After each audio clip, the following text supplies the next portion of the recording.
Bueno, me informo que somos de cuarto año en psicología. La entrevista es para el ramo de intervención en psicología educacional. Y bueno, cuéntanos usted primero. ¿Hace cuánto que es psicóloga? ¿Hace cuánto que está trabajando aquí? Yo me licencié de psicóloga en el año 93, ¿En qué universidad?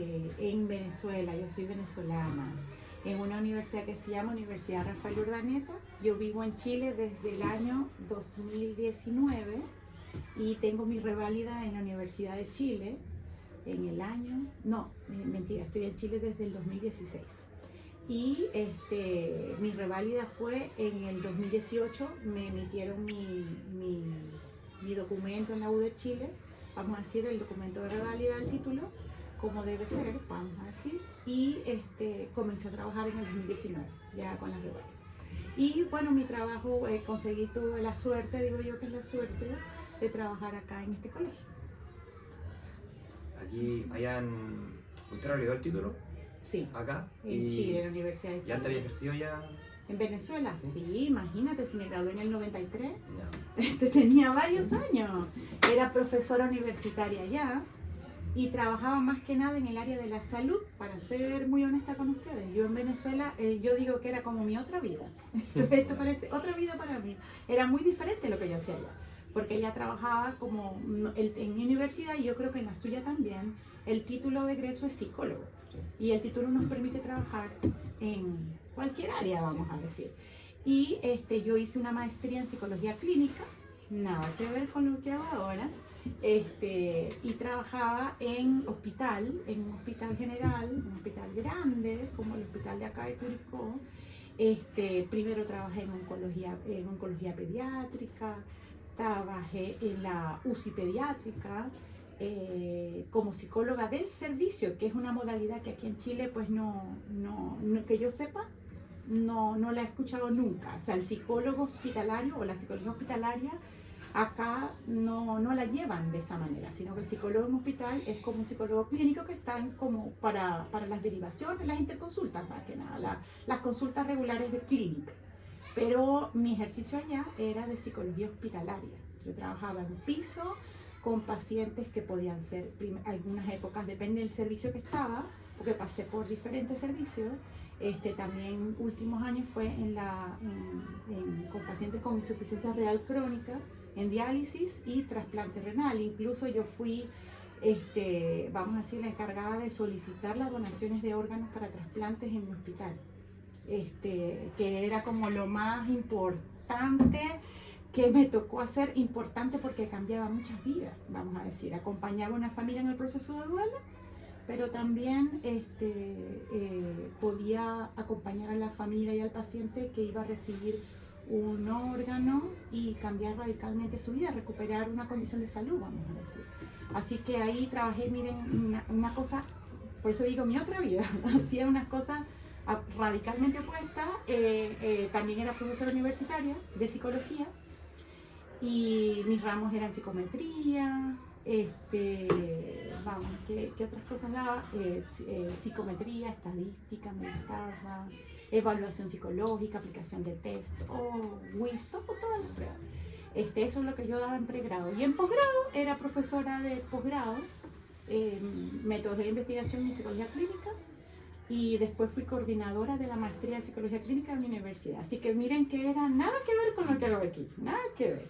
Totalmente distinto. ¿Ah? Totalmente distinto. Si para mí comenzar acá implicó, bueno, se me presentó la oportunidad, igual mi experiencia ya muy rica, muy variada, algo que a mí me gustaba mucho hacer, ¿verdad? Y acá se me presentó otra oportunidad, acá hacer como un reemplazo, y me implicó mucha formación, vamos a decir, capacitación, estudio, diplomados. No he hecho una maestría ni nada en el área de psicología escolar, pero sí he hecho, por supuesto, las formaciones correspondientes, porque yo tenía una fortaleza en otra área. Y también me enamoré del trabajo en el colegio, de los niños, de las familias, de los cambios que uno puede lograr, de ver de día a día en los niños, el trabajo con el equipo escolar, vamos a decir, la prevención, todo eso que también me gusta. ¿Cómo es ahí en el equipo escolar? ¿Cómo? ¿El equipo por quién está conformado? ¿Cuántos profesionales son aquí que trabajan en conjunto? Yo cuando hablo de equipo escolar me refiero a todos los funcionarios del colegio. ¿Profesores? O sea, trabajamos en conjunto con los asistentes de la educación, los profesores y el equipo de convivencia escolar. Pero cuando yo digo que apoyo, porque me corresponde también hacer, ayudar a los profes o acompañarlos con casos específicos, que son las derivaciones, pero también cuando hacemos trabajos de prevención, talleres con los funcionarios para promover la salud, ¿verdad?, mental, entregarles algunas herramientas que puedan, vamos a decir, facilitarles su trabajo de día a día, o que diseñamos información para los apoderados, para las reuniones de apoderados, eso del lado preventivo. O talleres con los niños, hablando de lo preventivo, no de las intervenciones cuando ya sí existe una necesidad, que es la otra lista. Pero yo creo que tú me preguntabas por el equipo de convivencia. El equipo de convivencia con el que yo trabajo directamente, nosotros no tenemos PIE. No tenemos PIE. Así que aquí en Básica estoy yo, que soy la psicóloga, la encargada de convivencia. Hay una fonoaudióloga, una psicopedagoga y una educadora diferencial. Somos como el equipo de las profesionales. Adicionado, tenemos un grupo de, no recuerdo el número, podrían ser 6, 7, no recuerdo, asistentes en educación diferencial que trabajan en conjunto muy directamente con la educadora diferencial. Eso sería en sala con los niños, ¿sí? Así que ahí tenemos ese apoyo de ellas y nosotras todas seríamos entonces ese equipo. Aquí se llama el equipo de convivencia escolar. En el departamento es el departamento de convivencia escolar y orientación, así se llama. Y el equipo pues somos todas y está la parte de, mi cargo es psicólogo de convivencia escolar, pero como no hay PIE, hago como las dos roles, ¿verdad? Cuando hay que acompañar al equipo psicoeducativo, hago dupla con ellas, y cuando son casos de convivencia, pues hago dupla con la encargada de convivencia escolar. Así que un poquito de los dos mundos. En media hay 2 psicólogas más, en la media, que es el local que está en Zapallar, hay 2 colegas, 2 psicólogas, hay una psicopedagoga y una educadora diferencial. Además hay un orientador, pero él no trabaja dentro del equipo de convivencia, sino que él es como el profe de orientación. Pero en algunas ocasiones nos acompaña y hacemos equipo. Y también hay una encargada de convivencia escolar de aquel local, ¿verdad? Así que el colegio tiene conformados como 2 equipos. 2 equipos que vamos como en la misma línea, o sea, con objetivos en comunes, pero que trabajamos adecuado a la edad y al nivel de desarrollo, al ciclo vital de los niños, de sus necesidades. Aquí tenemos desde prekinder hasta sexto, y en el otro local tienen desde séptimo a cuarto. Así que como es muy variada las necesidades, pues estamos divididos los equipos para abordar por los grupos de edad. ¿Y cuánto tiempo lleva trabajando ya en esta institución? Desde el 2019. O sea, ¿nunca trabajó en otro instituto o colegio? En Chile no. En Chile yo llegué aquí a hacer un reemplazo de postnatal y ya después me quedé. La colega igual se quedó, no crean que la colega perdió su trabajo para nada, sino que el colegio en ese momento tenía una sola psicóloga hasta ese momento. Cuando mi colega tenía esa necesidad de ese reemplazo, vamos a decir, el colegio contrató 2 psicólogos, porque ya el colegio sabía que un psicólogo era insuficiente para el número de estudiantes. Entonces el reemplazo lo hicimos 2 colegas, un colega en el local de media y yo aquí en el local de básica. Y luego la colega se reincorporó y ya finalmente nos quedamos 3 psicólogos en el colegio, porque se vio que había la necesidad. ¿Cuántos alumnos por psicóloga, por decirlo así, atienden más o menos? No lo sé, te voy a ser honesta. O sea, nosotros tenemos estipulado que serían 3 derivaciones, como tal, 3 derivaciones por curso. Y tenemos 18 cursos. Eso es muchísimo. A lo largo del año, ¿no? Como que no te imagines que como que es todos al mismo tiempo, claro, o todos mensual, y el de ese número mensual, porque sería imposible de manejar un volumen muy alto. Pero ahorita no recuerdo cuántos casos llevo yo. Mis colegas cada una tiene sus casos porque estamos divididas por niveles, ¿verdad?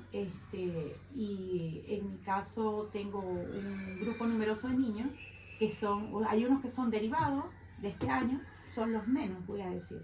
Tengo otros que son continuidad de los años anteriores, porque son niños con necesidades educativas o características conductuales que me piden que yo continúe, o sea, que necesitan que yo realice el acompañamiento, que continúe.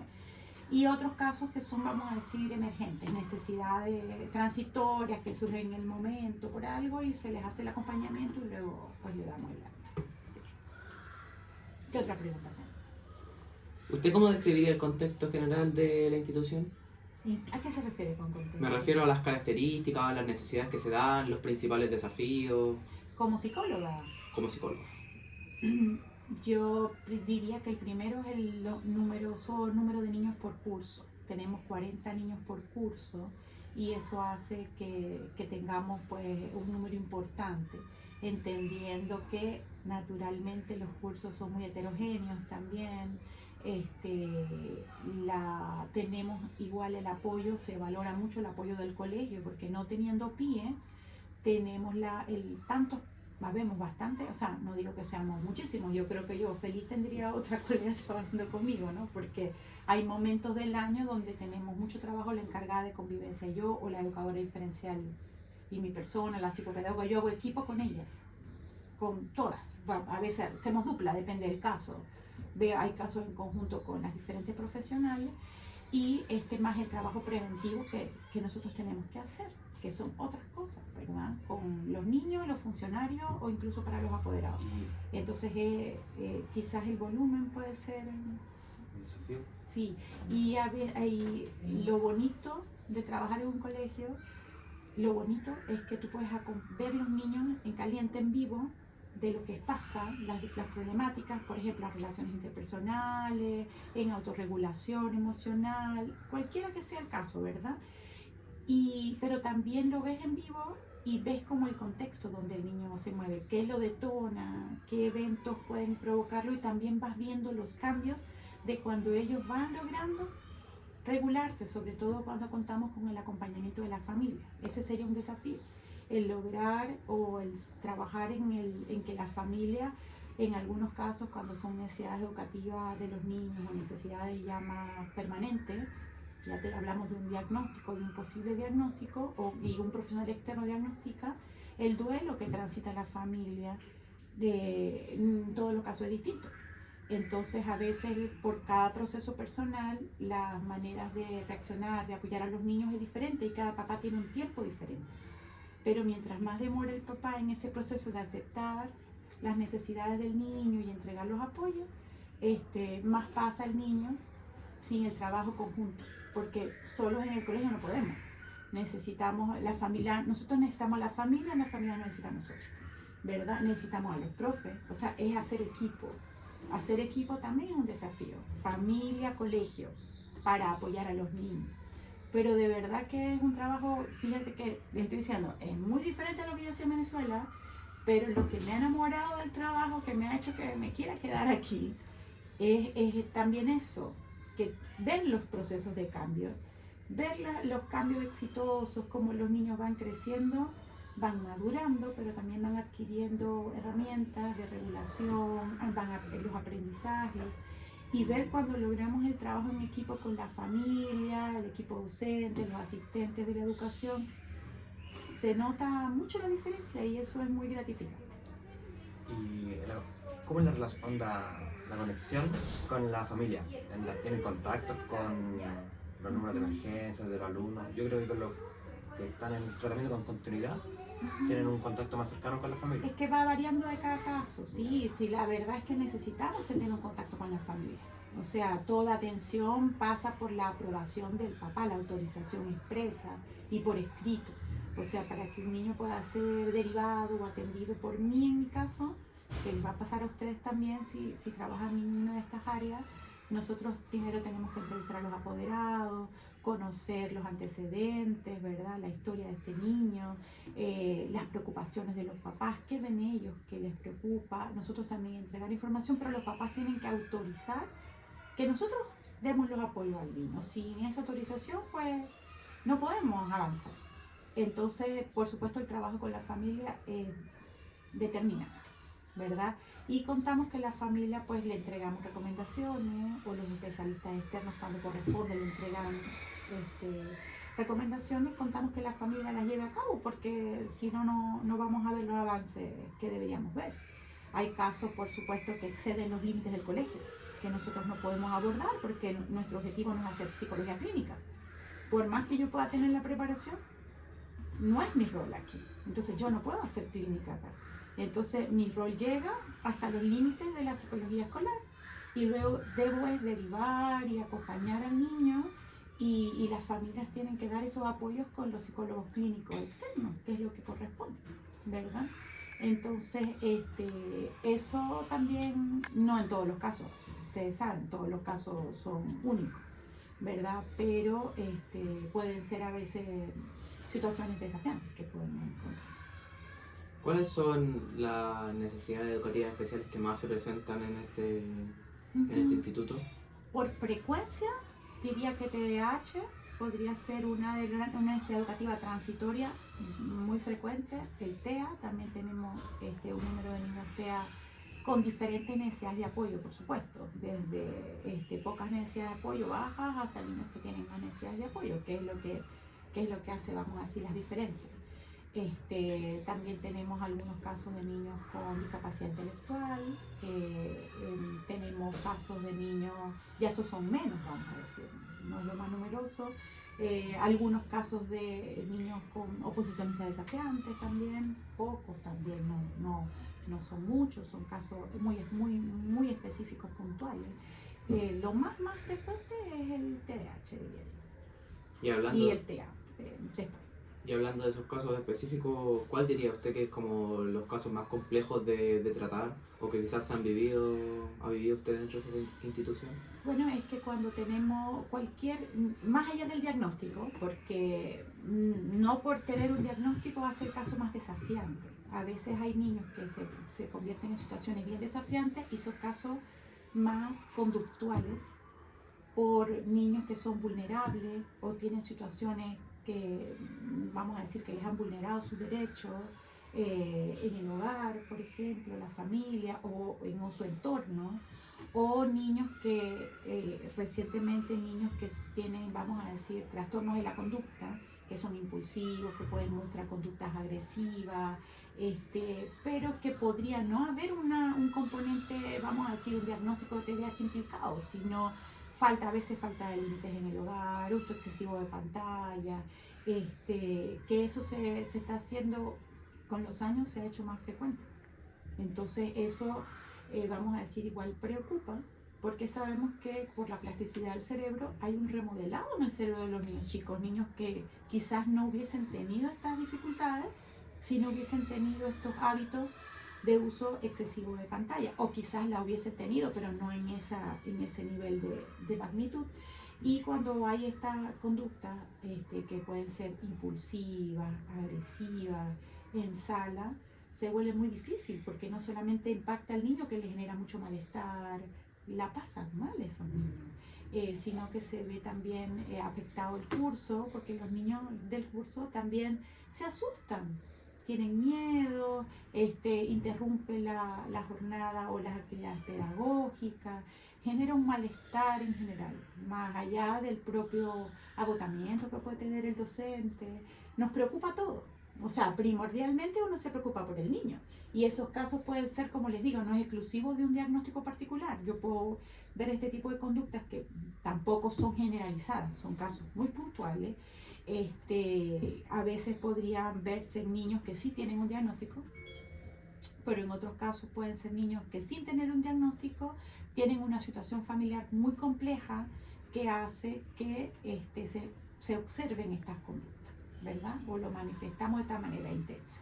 Quiero andar un poco en eso. ¿Qué se hace cuando el niño con el que usted trabaja o le derivaron tiene un contexto familiar difícil o complicado.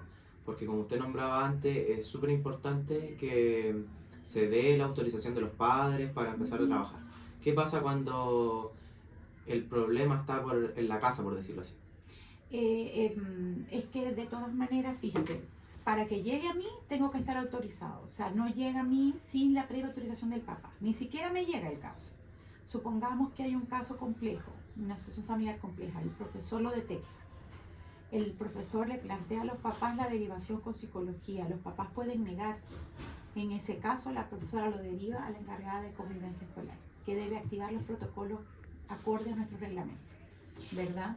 Con las instituciones internas que corresponden. Incluso si es derivado a mí, el papá está de acuerdo y se detectan algún tipo de vulneración, yo por protocolo, yo le tengo que informar a la encargada de convivencia que va a seguir el protocolo de nuestro colegio, ¿verdad? Con lo que implica depende del caso, depende de la situación. Pero ya si vemos que un niño está siendo vulnerado, ahí vamos a decir que no pasa por, sí, para estar con la psicóloga sí pasa por la autorización, pero para que reciba apoyos del colegio no necesariamente. O sea, primero está el interés del niño. Entonces, si hay un niño que está siendo vulnerado y los papás dicen no acepto que vaya a recibir apoyo de la psicóloga, igual el profe lo va a derivar a la encargada de convivencia escolar. O sea, eso no va a impedir que el colegio active protocolos, ¿verdad? No, una cosa no tiene que ver con la otra. Lo único que podría es que yo no pueda darle apoyos en el colegio, de manera, vamos a decir, como diríamos, formal, vamos a decir. Pero la encargada de convivencia sí. Y se deriva si es el caso a los organismos internos o si a los organismos externos o si es objeto de denuncia también. O sea, eso no implica nada. No sé si me expliqué bien. Claro, sí. Sí. Entonces, el primer paso, por decirlo así, son los docentes, que son los que identifican esta problemática, por decirlo así, o que quizás el niño está un poco más disruptor de lo normal, y ahí van todos los procesos. Claro, que en general el profesor, el docente, al estar en sala con los niños a diario, ellos detectan cosas que para nosotras es imposible detectar. O sea, sí podemos detectar cosas como un hallazgo casual. Yo hago observación en el recreo de algunos niños puntual o acompañamiento en recreo. Hay niños que yo voy y hago intervenciones en caliente, vamos a decir, en recreo. Niños que tienen, vamos a decir que estamos trabajando habilidades sociales, y no voy a trabajar habilidades sociales Claro. todo el rato aquí porque voy y veo cómo se está interactuando, puedo hacer intervenciones en el momento. Y quizás en esos contextos yo puedo detectar cosas también, ¿verdad? Pero es como algo Puntual. casual, sí. O a veces los niños podrían contarle algo que les preocupa a otra persona de su confianza en el colegio. Puede ser un asistente de la educación, un inspector, ¿verdad? Y en esos casos ellos van a dar los avisos al profesor jefe, que es vamos a decir, el primer responsable del curso, y él va a activar el protocolo. Ya sea citar entrevista a apoderados, depende de lo que sea, ¿verdad? O dar aviso de inmediato a la encargada de convivencia, si fuese ya que el niño verbalizara otro hecho que vulnere su derecho. Entonces el protocolo ahí sería el aviso al encargado principal de la clase, atienda, no hay problema. ¿Aló?